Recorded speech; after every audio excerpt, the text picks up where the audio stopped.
Hello दोस्तों, स्वागत है आप सभी का एक बार फिर से हमारे यूट्यूब चैनल पे। तो जैसा कि हम लोग यहाँ पे झारखंड बोर्ड केमिस्ट्री का मॉडल सेट सॉल्व कर रहे थे, तो अभी तक हम लोगों ने जो है सेट 1, 2 और 3 तीनों की बात कर ली थी। तो आज के इस वीडियो से हम लोग स्टार्ट कर रहे हैं सेट 4 को सॉल्व करना। तो यहाँ पे आपने पहली बार चैनल पे विजिट किया होगा तो चैनल को सब्सक्राइब कर सकते हो इसी तरीके के वीडियो को रेगुलर पाने के लिए, और अपने दोस्तों के साथ इस चीज़ को शेयर भी कर सकते हो। ठीक है, तो चलिए यहाँ पे अब जो है हम लोग इसको सॉल्व करना स्टार्ट करते हैं। तो सबसे पहले सेक्शन ए को हम लोग सॉल्व करेंगे, जो कि यहाँ पे 1 मार्क्स के लिए पूछा गया है। ठीक है, तो ज़्यादा हम लोग यहाँ पे टाइम इस चीज़ के पीछे नहीं लेंगे, क्योंकि ये मॉडल सेट है, आपने सारा चीज़ पहले से ही पढ़ चुका है। तो चलिए इसको सबसे पहले हम लोग यहाँ पर अच्छे तरीके से सॉल्व कर लेते हैं। उसके बाद यहाँ पर एक और मॉडल सेट लास्ट बच जाएगा, जो कि मॉडल सेट 5 है। तो उसको भी हम लोग बहुत ही जल्दी यहाँ पर कोशिश करेंगे कि जल्दी से जल्दी उसको सॉल्व कर लें। ठीक है, उसके बाद आप लोगों को भी प्रिपरेशन करना है। तो जितना भी मॉडल सेट है इन सभी को भी आपको जो है प्रैक्टिस करते रहना है, और डिफरेंट क्वेश्चन को भी प्रैक्टिस करना है। और यहाँ पे क्वेश्चन का जो सीरीज़ चल रहा था प्रैक्टिस का, वो भी बहुत ही जल्दी यहाँ पे जारी होने वाला है। ठीक है, तो चलिए जल्दी से हम लोग इस चीज़ को सॉल्व करना स्टार्ट करते हैं। तो फर्स्ट क्वेश्चन यहाँ पर पूछा गया है कि what is the molecularity of the reaction. पूछा गया मॉलिक्यूलरिटी रिएक्शन का, जो यहाँ पे एक रिएक्शन दिया गया उसका पूछा गया कि मॉलिक्यूलरिटी क्या होगा। तो आपने ऑर्डर और मॉलिक्यूलरिटी पढ़ा होगा, ऑर्डर अलग चीज़ होता है, मॉलिक्यूलरिटी अलग चीज़ होता है। तो इसमें यहाँ पे जो रिएक्शन है 2HI जो गैसियस फॉर्म में है, यहाँ पे कन्वर्ट हो रहा है H2 गैस में और I2 गैस में। तो यहाँ पे पूछा गया कि मॉलिक्यूलरिटी इसका क्या होगा। तो जैसा कि आपको पता है कि मॉलिक्यूलरिटी जब भी हम लोग लिखते हैं तो रिएक्टेंट साइड जितना भी यहाँ पे रिएक्टेंट उसका अवेलेबल होता है, वही आप उसका जो होता है मॉलिक्यूलरिटी होता है। तो यहाँ पे रिएक्टेंट कितना है, 2HI है, मतलब 2HI यहाँ पे देखने को मिल रहा है। अगर उसके आगे 3 या 4 भी रहता तो जो भी वहाँ पे कोफिशिएंट इसका रहता, कोफिशिएंट कहने का मतलब जो यहाँ पे नंबर है वही चीज़। तो यहाँ पे अगर 3 भी रहता, 4 भी रहता तो उससे कोई फ़र्क नहीं पड़ता। यहाँ पे अभी जो है 2 है, तो इसलिए इसका मॉलिक्यूलरिटी 2 हो जाएगा। अगर 3 रहता तो 3 हो जाता है। ठीक है, तो ये जो है रिएक्टेंट के जो नंबर ऑफ़ रिएक्टेंट जो यहाँ पे रिएक्ट करता है कोई भी रिएक्शन में, उसी पर डिपेंड करता है। ठीक है, तो ये यहाँ पे क्वेश्चन नंबर 1 था। सेकेंड क्वेश्चन पूछा गया है कि what is the effect of temperature on physical adsorption. जैसा कि आपको पता है कि फिजिकल एड्जॉर्प्शन को हम लोग फिजिजॉर्प्शन भी कहते हैं। तो इसमें पूछा गया है कि उसका टेम्परेचर पे इफेक्ट का क्या इफेक्ट पड़ेगा फिजिकल एड्जॉर्प्शन पर। ठीक है, तो यहाँ पे हमने लिखा है कि decreases with increase in temperature. ठीक है, तो फिजिकल एड्जॉर्प्शन जो होता है वो डिक्रीज करेगा जैसे जैसे टेम्परेचर इंक्रीज करेगा। तो ये आपका जो यहाँ पे इसका एक टेम्परेचर पर इफेक्ट था। ठीक है, अगला यहाँ पे पूछा गया कि write the ionization isomer of, ये जो कंपाउंड यहाँ पे दिया गया है बेसिकली ये कॉम्प्लेक्स कंपाउंड है, कोऑर्डिनेशन कंपाउंड में आपने पढ़ा होगा। तो यहाँ पे दिया है CONH3 का होल 5 BrSO4। इसका आप लोग नाम जो है कमेंट कीजिएगा। तो यहाँ पे जो है इसका जो आयोनाइजेशन स्फीयर आइसोमर है बेसिकली। तो आइसोमर क्या होता है, जिसमें मॉलिक्यूलर फार्मूला सेम होता है लेकिन उसका स्ट्रक्चर में चेंजेस होता है। तो यहाँ पे कुछ इस तरीके से ये आपका आंसर हो जाएगा। इसमें आप लोग देख सकते हैं जो मॉलिक्यूलर फार्मूला इसी से मिलता जुलता दिखाई दे रहा है, लेकिन यहाँ पे इसका जब स्ट्रक्चर बनाएंगे तो कुछ वहाँ पे डिफरेंस देखने को मिल जाएगा। ठीक है, तो यही होता है आयोनाइजेशन आइसोमर। ठीक है, अब यहाँ पे अगला पूछा गया था कि write the IUPAC name of oxalic acid. जो ऑक्जेलिक एसिड होता है उसका IUPAC नेम पूछा गया था। तो ऑक्जेलिक एसिड का फॉर्मूला कुछ इस तरीके से होता है C2H2O4 या C2O4H2 कह सकते हैं हम लोग इसको। ठीक है, और इसको एक्सपेंड करेंगे तो कुछ इस तरीके से हो जाएगा। तो इसका जो है IUPAC नेम अगर काउंट करें 1, 2, किधर से भी काउंट आप लोग कर सकते हैं, इधर से भी कर सकते हैं 1, 2। ठीक है, तो यहाँ पे इसका जो होता है यहाँ पे जैसा कि 2 कार्बन यहाँ पे देखने को मिल रहा है और 2 COOH ग्रुप भी देखने को मिल रहा है कार्बोक्सिलिक एसिड। तो इसका नाम हो जाएगा इथेन डाइओइक एसिड, क्योंकि 2 COOH ग्रुप है इसलिए यहाँ पे डाइओइक एसिड इसका आंसर हो जाएगा, जो कि IUPAC नेम इसका हो गया। ठीक है, अगला यहाँ पे पूछा गया है कि name the vitamin responsible for coagulation of blood. तो जब भी आपको कोएगुलेशन ऑफ ब्लड पूछा जाए और विटामिन वहाँ पे पूछा जाए तो आपका विटामिन K इसका राइट आंसर हो जाएगा। याद रखना इस चीज़ को, बहुत बार एग्जामिनेशन में पूछा गया है पहले भी, और बहुत कोई इसको नहीं लिख पाते हैं। ठीक है, तो चलिए यहाँ पे आगे क्वेश्चन की तरफ बढ़ते हैं। तो नेक्स्ट क्वेश्चन यहाँ पे पूछा गया है कि write name of a condensation polymer. Condensation polymer का एक नाम लिखना था। तो जैसा कि आपको पता है कि कंडेंसेशन पॉलीमर आपने पढ़ा है, और वहाँ पे उसका जो है एग्जांपल बेसिकली पिछले मॉडल सेट में वहाँ पे हमने कंडेंसेशन पॉलीमर का जो है डेफिनेशन भी देखा था जो कि क्वेश्चन में पूछा गया था। तो इसका जो आंसर हो जाएगा वो आपका हो जाएगा नायलॉन 66। ठीक है, फिर अगला यहाँ पे क्वेश्चन जो 7th नंबर है, कहा गया कि नेम अ सबस्टांस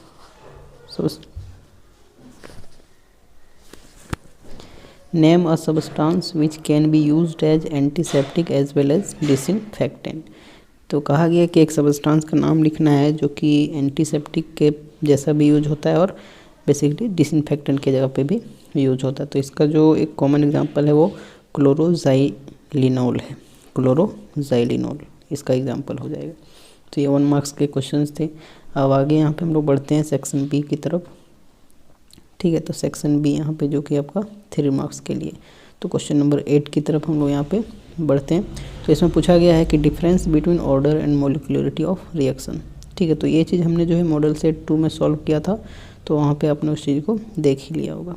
ठीक है, तो वो चीज़ वहाँ से आप लोग देख सकते हो, फिर से यहाँ पे रिपीट किया गया है। तो बेसिकली ऑर्डर एंड मोलिकुलरिटी यहाँ से इम्पोर्टेंट हो जाता है, इसको आप लोग थोड़ा देख लीजिएगा, प्रैक्टिस भी कर लीजिएगा।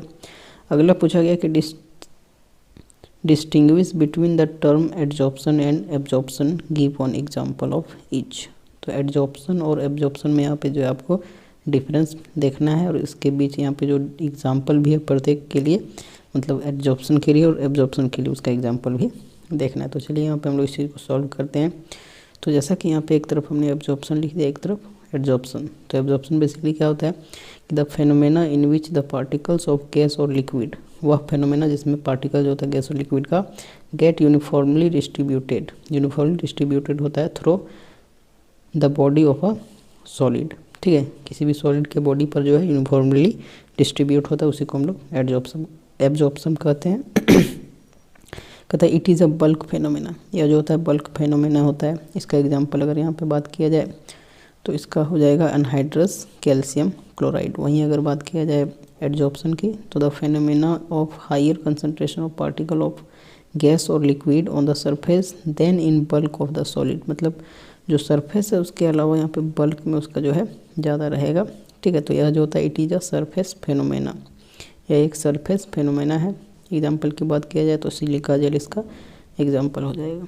ठीक है, तो ये यहाँ पे एब्जॉर्प्शन और एडजॉर्प्शन के बीच डिफरेंस था। आगे यहाँ पर बढ़ते हैं। अगला पूछा गया कि what is the oxidation number of central metal atom in each of the following. Central metal atom का यहाँ पे जो है ऑक्सीडेशन नंबर पूछा गया था, जो कि यहाँ पे कॉम्प्लेक्स दिया गया है।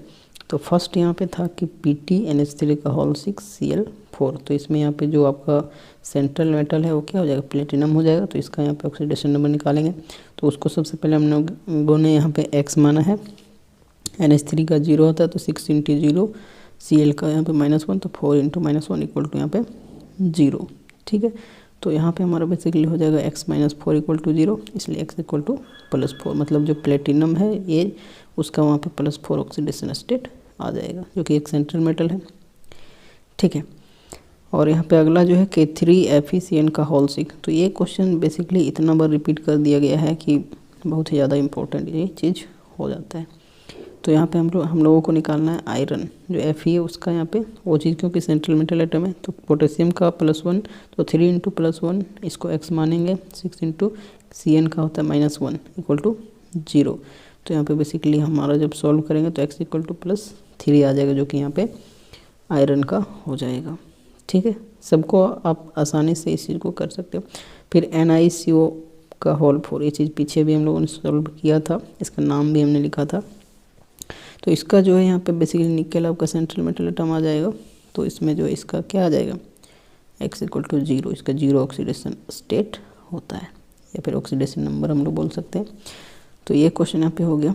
अगला क्वेश्चन यहाँ पे बोला था कि how will you convert, conversion यहाँ पे दिया गया है। पूछा गया कि कैसे आप जो है इस चीज़ को कन्वर्ट करोगे, जिसमें क्वेश्चन फर्स्ट था प्रोपेनॉन टू प्रोपीन, मतलब प्रोपेनॉन से यहाँ पे प्रोपीन जाना है। तो प्रोपेनॉन मतलब ये चीज़ आपका किस में आता है, कीटोन में, और यहाँ पे अल्कीन में जाना है। ठीक है, तो सबसे पहले प्रोपेनॉन का फॉर्मूला कुछ इस तरीके से होता है, CH3COCH3। इसको जब लिथियम एल्युमिनियम हाइड्रेट के साथ रिएक्ट करते हैं तो यहाँ पे प्रोपेन 2ऑल बनता है, ये चीज़ आपको पता होगा। तो यहाँ से एक चीज़ यहाँ भी बनता है कि अगर प्रोपेनॉन से आपको प्रोपेन 2ऑल बोले तो आप ये स्टेप को जो याद रख सकते हैं, यहाँ से आपका काम हो जाएगा। अब यहाँ पे क्या किया, इसको यहाँ पे कुछ इस तरीके से हाइड्रोलाइज्ड किया गया है, तो यहाँ पे प्रोपिन जाके बन गया। तो ये स्टेप यहाँ से यहाँ तक आपका जो है ये हो जाएगा इस कन्वर्जन का।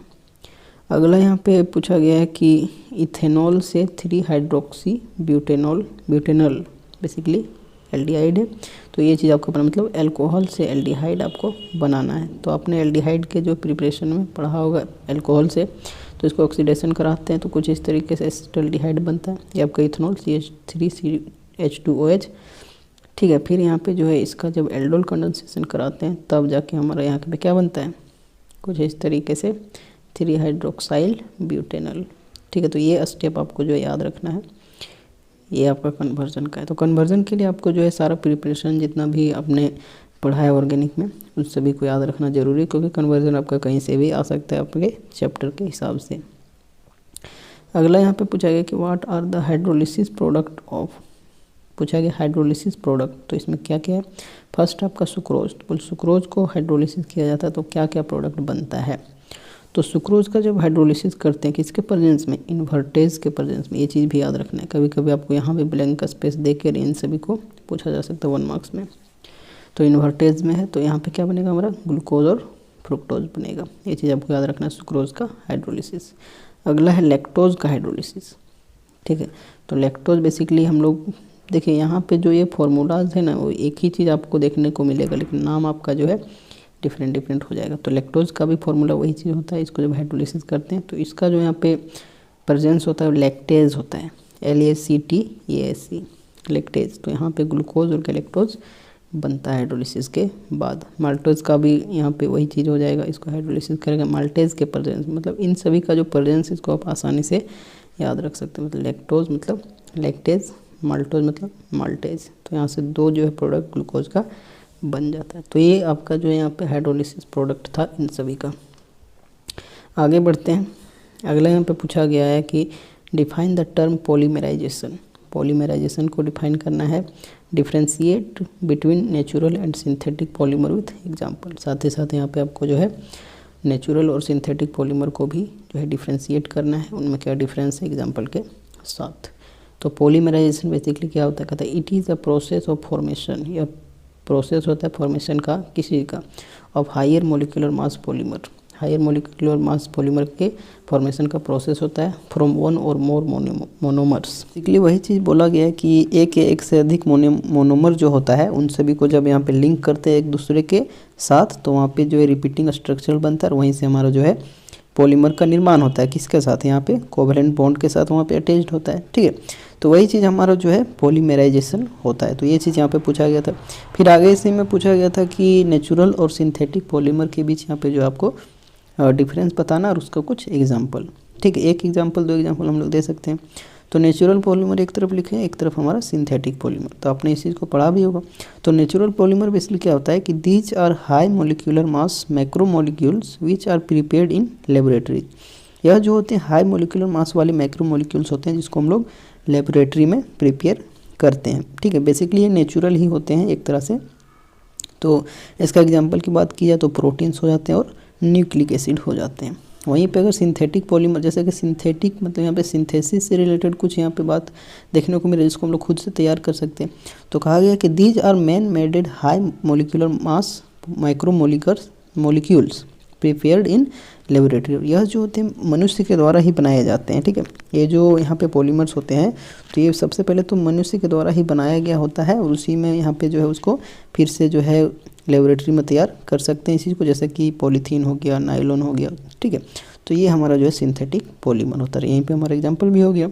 ठीक है, तो अगले क्वेश्चन की तरफ यहाँ पे अब बढ़ते हैं। तो अगला क्वेश्चन यहाँ पे जो है पूछा गया है कि what are food preservatives, give 1 example.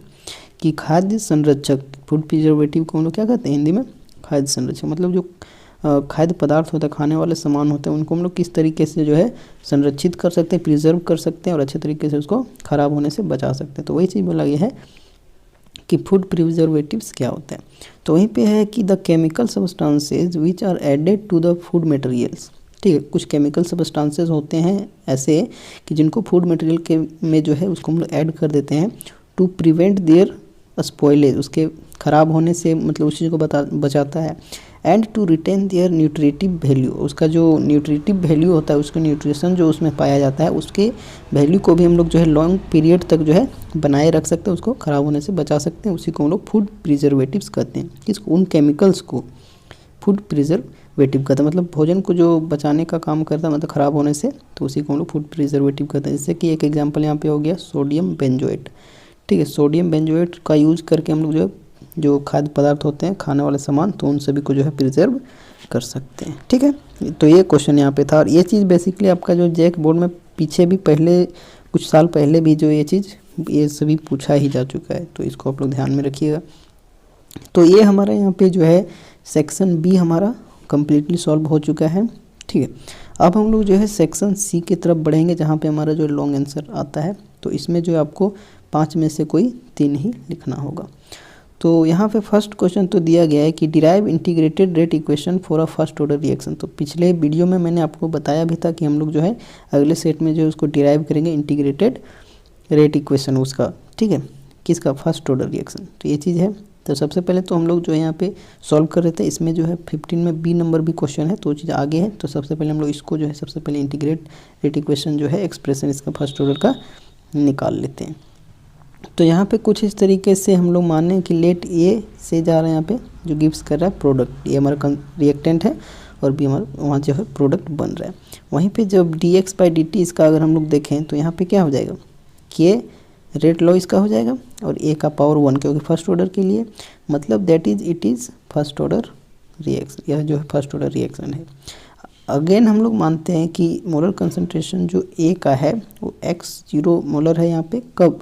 जब टाइम यहाँ पे जो है 0 टाइम से स्टार्ट करते हैं, लेकिन जब टाइम t पर यहाँ पे देखते हैं तो इसका जो है यहाँ पे 1, बेसिकली इसको हम लिख सकते हैं x मोलर। ठीक है, टाइम 0 पर यहाँ पे x0 मोलर था, तो टाइम t पर यहाँ पे x मोलर मान सकते हैं इसी को। अब यहाँ पे जो है कि dx/dt इक्वल टू माइनस के x का पावर 1, क्योंकि a के जगह पे हम लोगों ने यहाँ पे ये चीज़ x मान लिया, और यहाँ पे इसका पावर में 1 हो जाएगा। ये चीज़ समझ में आ रहा है?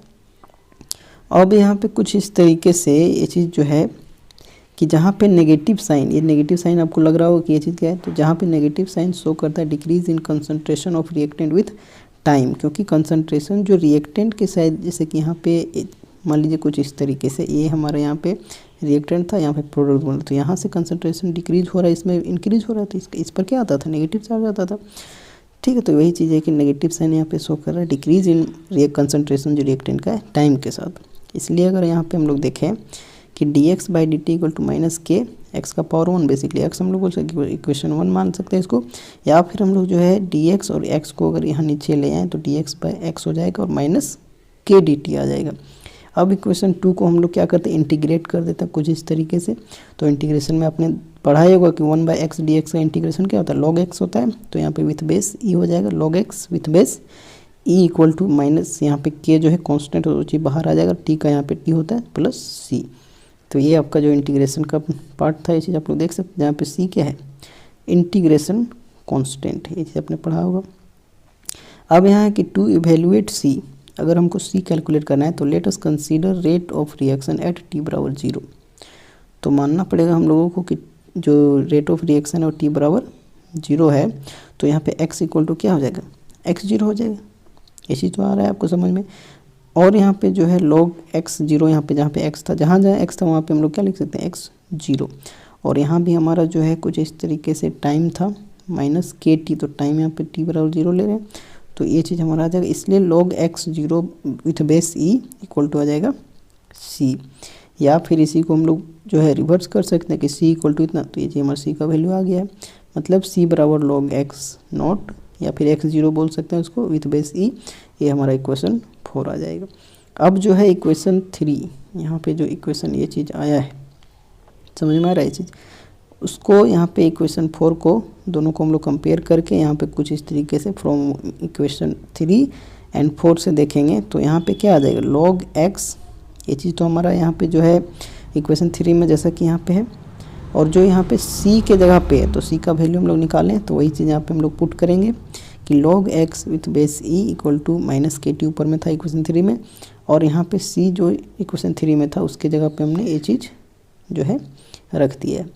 ठीक है। तो ये हमारा कुछ इस तरीके से, अब हम लोग जो है KT को अगर इधर माइनस में इधर प्लस मिलाएंगे तो कुछ इस तरीके से log x not with base ये चीज़ आ जाएगा, और ये इधर प्लस लो वाला इधर माइनस में चल जाएगा। और अब हम लोग यहाँ पे log m minus log n का फॉर्मूला लगाएंगे तो log m बाई n हो जाएगा। तो KT equal to log x not by x, 0 by x हम लोग बोल सकते हैं, या फिर यहाँ पे अगर k इक्वल टू निकालें तो ये टर्म जो x है यहाँ पे नीचे डिवाइड में आ जाएगा, और कुछ इस तरीके से इक्वेशन 5 हमारा जो है रेट एक्सप्रेशन आ जाएगा फर्स्ट ऑर्डर के लिए। लेकिन अभी जो है यहाँ पे ये log विथ बेस e के टर्म में है, लेकिन अगर हम लोग इसको log बेस 10 के अगर इस फॉर्म में लाएंगे तो यहाँ पे इसको क्या है 2.303 से मल्टीप्लाई करना पड़ेगा जो यहाँ पे टर्म है।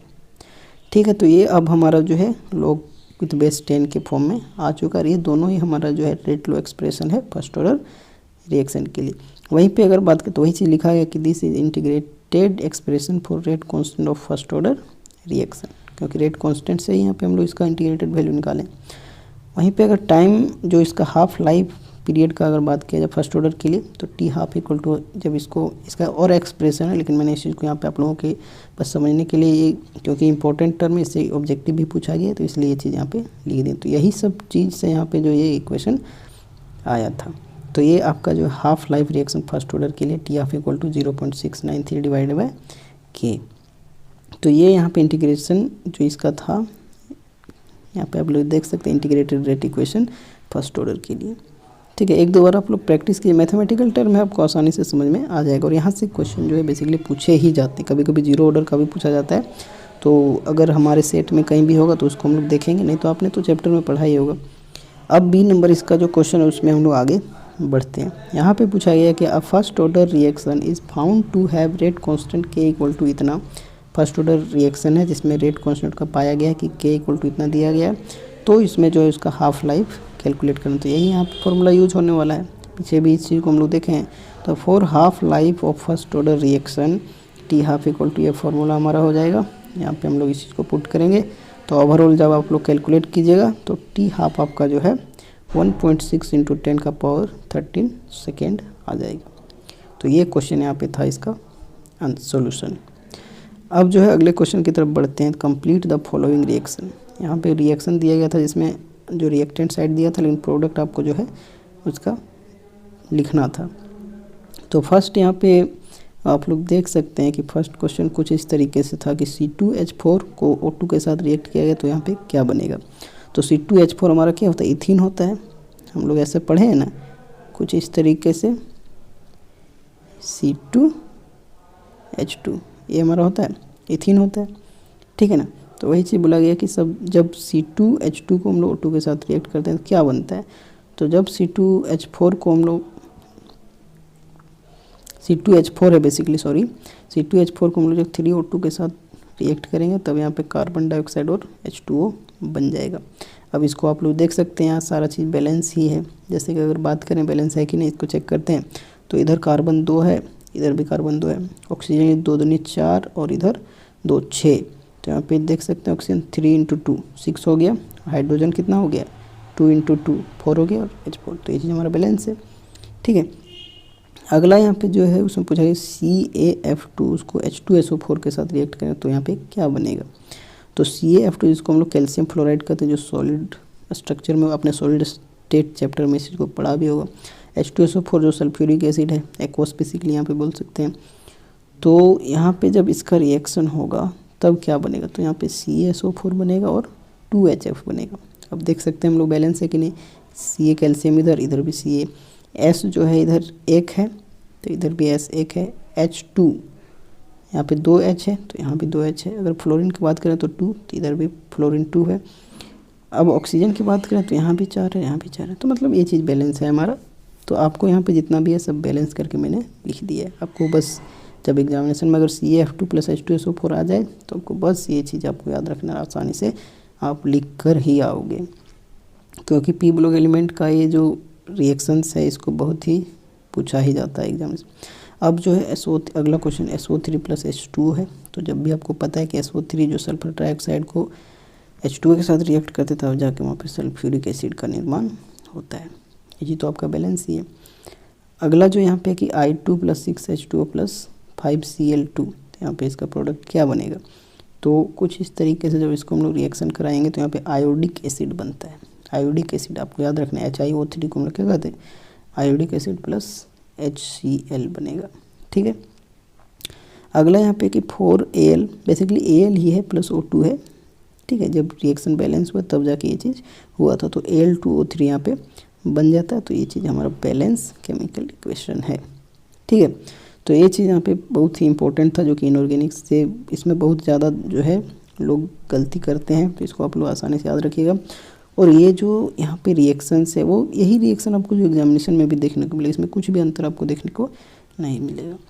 ठीक है, अब यहाँ पे जो है अगले क्वेश्चन की तरफ बढ़ते हैं। तो अगला पूछा है कि right short notes on the following. Short notes लिखना है। कुछ यहाँ पे जो टर्म दिया गया उसमें फर्स्ट यहाँ पे दिया गया कि कार्बाइल एमीन रिएक्शन। ठीक है, कार्बाइल एमीन रिएक्शन तो एमीन चैप्टर में पढ़ा होगा। कहता when aliphatic and aromatic primary amine, जब एलिफेटिक और एरोमेटिक प्राइमरी एमीन को हीट या फिर वार्म करते हैं क्लोरोफॉर्म के साथ and an alcoholic solution of KOH, मतलब अल्कोहलिक KOH के साथ और क्लोरोफॉर्म के साथ, तो भी यह आइसोसाइनाइड बनाता है। इसी रिएक्शन को हम लोग कार्बाइल एमीन रिएक्शन कहते हैं। तो देखिए इन सभी के लिए कुछ आपको जो ट्रिक वगैरह आप नहीं बना सकते हो, इसको आपको जो है प्रैक्टिस करते रहना पड़ेगा और आपको क्या क्या टर्म है उसको याद रखना है, बस वहाँ से आपका हो जाएगा। ठीक है, तो कुछ इस तरीके से वही रिएक्शन हमने लिखा है कि यहाँ पे जो हमारा एरोमेटिक प्राइमरी एमीन है बेसिकली एनिलीन, यहाँ पे एलिफेटिक भी हो सकता था, तो CHCl3 क्लोरोफॉर्म होता है, इसके साथ प्रेजेंस में यहाँ पे रिएक्ट कराएं और क्या यहाँ पे अल्कोहलिक KOH इसके साथ वार्म किए या फिर हीट किए, तब जाके हमारा जो है कुछ इस तरीके से आइसोसाइनाइड बेसिकली क्या है फिनाइल आइसोसाइनाइड बनेगा और कुछ इस तरीके से साइड प्रोडक्ट बन जाएगा। तो यही हमारा जो था कार्बाइल एमीन रिएक्शन था।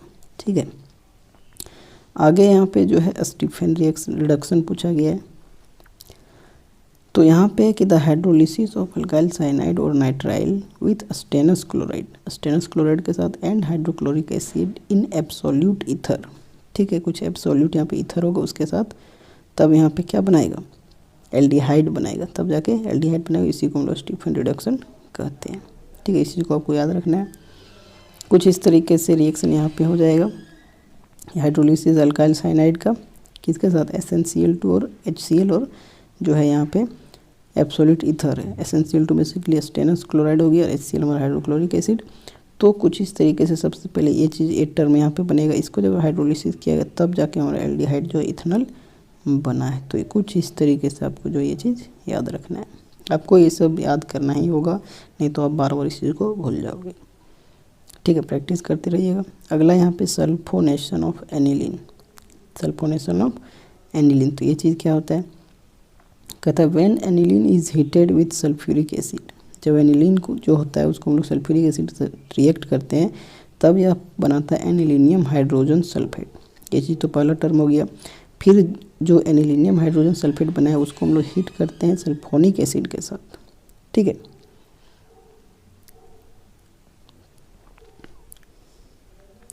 फिर जो यहाँ पे एनिलीनियम हाइड्रोजन सल्फेट बना है उसको हीट करते हैं, तब यहाँ पे जो है क्या चीज़ देता है सल्फेनिलिक एसिड देता है, सल्फेनिलिक एसिड, और इसी को हम लोग सल्फोनेशन ऑफ एनिलीन कहते हैं। जैसे सबसे पहले तो एनिलीन को H2SO4 के साथ रिएक्ट किया गया, तब एनिलीनियम हाइड्रोजन सल्फेट बनाया, कुछ इस तरीके से स्ट्रक्चर होता है। और ये चीज़ जब बना तो इसको जब हीट किए तब जाके यहाँ पे सल्फेनिलिक एसिड जाके कुछ इस तरीके से बना दिया, और इसी को हम लोग सल्फोनेशन कहते हैं एनिलीन का। ठीक है, यहाँ पे मतलब बेसिकली जो एनिलीन था उसमें SO3H जो है यहाँ पे एडिशन होता है, यही हमारा सल्फोनेशन होता है, क्योंकि ये सल्फोनिक एसिड है और इसमें जो है इसका एडिशन हो गया, तो वही सल्फोनेशन कहलाता है। ठीक है, अब अगले क्वेश्चन की तरफ बढ़ते हैं। यहाँ पे कंप्लीट करना था जो आपका रिएक्टेंट के साइड दिया गया प्रोडक्ट बनाना था। तो कुछ इस तरीके से बेंजीन के पास यहाँ पे CH2CH3 आ जाएगा, कुछ इस तरीके से इसको KMnO4 और KOH के साथ हीट किया गया था, तब यहाँ पे क्या बनता है ये चीज़ पूछा गया था। तो कुछ इस तरीके से जब हम लोग इस चीज़ को रिएक्ट करते हैं KMnO4 और KOH के साथ, तब जाके हमारे यहाँ पे बेंजोइक एसिड का निर्माण होता है, जो कि कुछ इस तरीके से आपको याद रखना है। बस यहाँ पे रिएजेंट का खेल है, आप ये चीज़ पढ़े भी होंगे, आपको अगर इस चीज़ का काम पता होगा आप आसानी से इस चीज़ को कर सकते। देखिए यहाँ पे मैं चाहता तभी इसका पूरा मैकेनिज्म के साथ आपको समझा सकता, लेकिन ये मॉडल सेट है, आपने मैकेनिज्म तो अच्छे तरीके से पढ़ा होगा। ठीक है, अभी हम लोग अगर उस चीज़ पे टाइम देते हैं तो फिर हमारा मॉडल सेट जल्दी से जल्दी इसको हम लोग कंप्लीट करना है। हाँ, ये चीज़ स्पेशल आप लोगों को अगर करना है तो मैं कोशिश करूँगा कि आप लोगों को अच्छे तरीके से सारा रिएक्शन का जो है कॉन्सेप्ट आप लोगों को समझाऊँगा, ठीक है। क्योंकि एक वीडियो में यहाँ पे संभव नहीं हो सकता, मैं चाहूँ तो टाइम उसको जो है एक वीडियो को बहुत लंबा कर सकता हूँ, ऐसा बात नहीं है। चाहता तो इसको मैं आसानी से यहाँ पे मैकेनिज्म वगैरह भी लिख सकता था, लेकिन फिर इस चीज़ को कोई दूसरा भी है जिसको ये चीज़ देखना है, वो शॉर्ट फॉर्म में इस चीज़ को देखना चाहेगा, ठीक है, क्योंकि बहुत सारे लोग इस चीज़ को कवर कर लेंगे। तो इसको जो रिएक्शन है अगर आपको समझ नहीं आता है तो उसको जो एक बेसिक टर्म से अभी अचानक से अगर इसको आप यहाँ समझा भी देंगे हम इस चीज़ को, तो एक चीज़ यहाँ पे काम नहीं होने वाला है, ठीक है। अगला क्वेश्चन यहाँ पे देख सकते हैं कुछ इस तरीके से, थैलिक एसिड को जब SOCl2, ये चीज़ पीछे भी यहाँ पे पूछा गया था, तो COCl सिर्फ यहाँ पे जो COO चेंज हो जाएगा, थैलोइल क्लोराइड और SO2HCl इस तरीके से बाहर आ जाएगा, ठीक है। अब अगला क्वेश्चन यहाँ पे देख सकते हो कुछ इस तरीके से, ये जो है रिएक्टेंट साइड दिया था NaCN और HCl के साथ, तो इसका प्रोडक्ट आपका कुछ इस तरीके से बनेगा। इसी तरीके से CONH2 को जब H3O+ के साथ हिट करेंगे तो यहाँ पे बेंजोइक एसिड का निर्माण होगा और NH3 बाहर आ जाएगा। ये चीज़ यहाँ पे जो रिएक्शन कम्प्लीटली है। अब यहाँ पे बेंजोइक एसिड दिया गया था, इसके साथ कॉन्क HNO3 और कॉन्क H2SO4। तो यहाँ पे क्या होता है, जब इस तरीके से ये रिएक्शन होता है तो यहाँ पे M नाइट्रोबेंजोइक एसिड का निर्माण हो जाता है। बेसिकली यहाँ पे सिर्फ जो है NO2 ग्रुप ऐड हो जाता है, बस यही याद रखना है, ठीक है। तो ये क्वेश्चन हो गया 18। अब लास्ट क्वेश्चन की तरफ हम लोग बढ़ते हैं। यहाँ पे बोला है कि right briefly with one example in each case. देखिए, एक चीज़ मैं बस यही कहना चाहता हूँ कि आपको मॉडल सेट दिया गया है, उसको आप जल्दी जितना से जल्दी उसको आप कंप्लीट कीजिए, ठीक है। जहाँ भी आप देख रहे हैं कोई दिक्कत नहीं है, आप कहीं भी देख सकते हो, बस आपको ईजी वे में देखना है। उस चीज़ का आंसर अभी आपको जो है फ़िलहाल पता है, क्योंकि आपने पढ़ाई तो बहुत समय तक किया है। अभी फिर से अगर उतना समझने बैठोगे तो बहुत सारा टाइम दिया जाएगा और यहाँ से मॉडल सेट से बहुत सारे क्वेश्चन आपके रिपीट करेंगे। तो अभी मैं इतना ही बोलूँगा कि आपको अभी रिजल्ट बनाना है, तो आप बस थोड़ा बहुत समझिए, उस चीज़ को पढ़िए और रिजल्ट जल्दी से तैयार कीजिए। नॉलेज तो आप कभी भी ले सकते हो, नॉलेज के लिए काहे टेंशन, नॉलेज के लिए तो अभी बहुत ज़िंदगी पड़ा है, ठीक है। अभी अगर आपका एग्जामिनेशन जो है ख़राब जाता तो आपका रिजल्ट भी ख़राब हो सकता है। तो थोड़ा बहुत अभी के टाइम के लिए, नॉलेज तो आपने बहुत ही लिया है और आगे भी ऐसा बात थोड़ी है कि आप नहीं पढ़ सकते हो, ठीक है। तो इन सभी बातों को अभी छोड़ते हैं, आगे यहाँ पे देखते हैं। तो फर्स्ट यहाँ पे ट्रैंक्विलाइजर्स है, तो ये चीज़ क्या होता है, कहते the chemical substances which are use to remove stress. यहाँ पे बेसिकली स्ट्रेस है, anxiety and even mental disease. हमने पिछले जो है मॉडल सेट में भी इस चीज़ को देखा था, तो उसको हम लोग ट्रैंक्विलाइजर कहते हैं। मतलब केमिकल सब्सटेंस होता है जिसका यूज यहाँ पे रिमूव करने के लिए होता है। अगर चिंता किसी के पास है, तनाव है या फिर कुछ मेंटल प्रॉब्लम है, तो उन सभी को यहाँ पे रिमूव किया जा सकता है इस केमिकल सब्सटेंस से। जैसे कि एग्जांपल की बात की जाए तो डाइजीपैम हो जाएगा, ठीक। अब यहाँ पे जो है सेकेंड टर्म है एंटी फर्टिलिटी ड्रग्स, ठीक है, एंटी फर्टिलिटी ड्रग्स। तो यहाँ पे जो है ये चीज़ क्या होता है कि the chemical substances which are use to prevent और कंट्रोल, ठीक है। केमिकल सब्सटेंस होता है जिसका यूज जो है प्रिवेंट या फिर कंट्रोल करने के लिए होता है। अनवांटेड प्रेगनेंसीज, अनवांटेड प्रेगनेंसी जो होता है उसको प्रिवेंट या कंट्रोल करने के लिए ओमेन में होता है। तो ये चीज़ जो है इसको हम लोग एंटी फर्टिलिटी ड्रग कहते हैं। जैसे कि एग्जांपल की बात की जाए तो नोवेस्ट्रोल यहाँ पे एक केमिकल सब्सटेंस है जिसका यूज इन चीज़ में किया जाता है। अगला यहाँ पे है कि आर्टिफिशियल स्वीटनिंग एजेंट, ठीक है। आर्टिफिशियल स्वीटनिंग एजेंट क्या होता है, कहते the substance which are used as sweetening agent in place of sugar but have no nutritive value are called artificial sweetening agent. कहता है वैसा सब्सटेंस जिसका यूज हम लोग स्वीटनिंग एजेंट की जगह पे, मतलब शुगर, बेसिकली यहाँ पे स्वीटनिंग नाम से ही पता चल रहा है कि मिठास यहाँ पे आपको मिलेगा। तो शुगर की जगह पे यहाँ जो है इस तरीके के एजेंट को यूज किया जाता है, लेकिन इसके पास कोई भी न्यूट्रिटिव वैल्यू नहीं होता, मतलब ये एक तरीके से नुकसानदायक भी हो सकता है, ठीक है। तो जैसे यहाँ पे एग्जांपल की बात करें, सैकरेन इसका एग्जांपल सैकरेन हो जाएगा, ठीक। फिर यहाँ पे जो है लास्ट आपका फूड प्रिजर्वेटिव है, जिसको हमने अभी ऊपर ही यहाँ पे डिस्कस किया है कि जो भोजन को ख़राब होने से बचाता है उन सभी केमिकल को हम लोग यूज करते हैं, तो उसके हम लोग फूड प्रिजर्वेटिव कहते हैं, ठीक है। तो बस यहाँ पे था। अगला लास्ट क्वेश्चन यहाँ पे देख लेते हैं, एनाल्जेसिक्स, ठीक है। The chemical substance which are use to reduce और रिमूव बॉडी पेन्स। सीधा याद रखना है, जो बॉडी पेन को जो है ख़त्म कर देता है केमिकल सब्सटेंस उसी को हम लोग एनाल्जेसिक कहते हैं। एग्जाम्पल की बात की जाए एस्पिरिन, ठीक है, एस्पिरिन आपने नाम सुना ही होगा। तो ये चीज़ होता है बॉडी के पेन को ख़त्म कर देता है, ठीक है। तो ये आज का जो है मॉडल सेट 4 का था, ठीक है। तो आप लोग ज़्यादा से ज़्यादा अभी जो है मॉडल सेट को बस प्रैक्टिस कीजिए, ठीक है, क्योंकि यहाँ से क्वेश्चन आपके जो है बहुत सारे आपके एग्जामिनेशन में रिपीट करेंगे। मैं बार बार बोल रहा हूँ, यहाँ से आप डायरेक्टली जो है नंबर गेन कर सकते हो। और अभी जो है आपका मेन टारगेट होना चाहिए कि किसी तरीके से आपका अच्छे से अच्छे एग्जामिनेशन में नंबर आए, ठीक है। बाकी बात नॉलेज आप लेते रहिए, आपने 1 साल पढ़ा भी है इस चीज़ का, ऐसा बात थोड़े, ठीक है। तो ज़्यादा से ज़्यादा टाइम आप जल्दी से जल्दी मॉडल सेट को प्रैक्टिस करने की कोशिश कीजिए, जितना जल्दी से जल्दी हो सके। और बस एग्जामिनेशन आपका आ ही रहा है, तो चलिए सेट 5 के साथ हम लोग मिलते हैं। अभी तक चैनल पे पहली बार विजिट किए होंगे, आप लोग सब्सक्राइब कीजिए। आप लोग सब्सक्राइब नहीं करते हो, बहुत सारे लोग देखते हैं, लगभग अभी मेरे चैनल में लगभग 70% जो होते हैं सिर्फ वीडियो देखते हैं सब्सक्राइब, तो आप लोग सब्सक्राइब भी कर सकते हो, कोई दिक्कत नहीं है, ठीक है। तो चलिए इस चीज़ को यहीं पर रखते हैं। यहाँ तक आप सभी का धन्यवाद।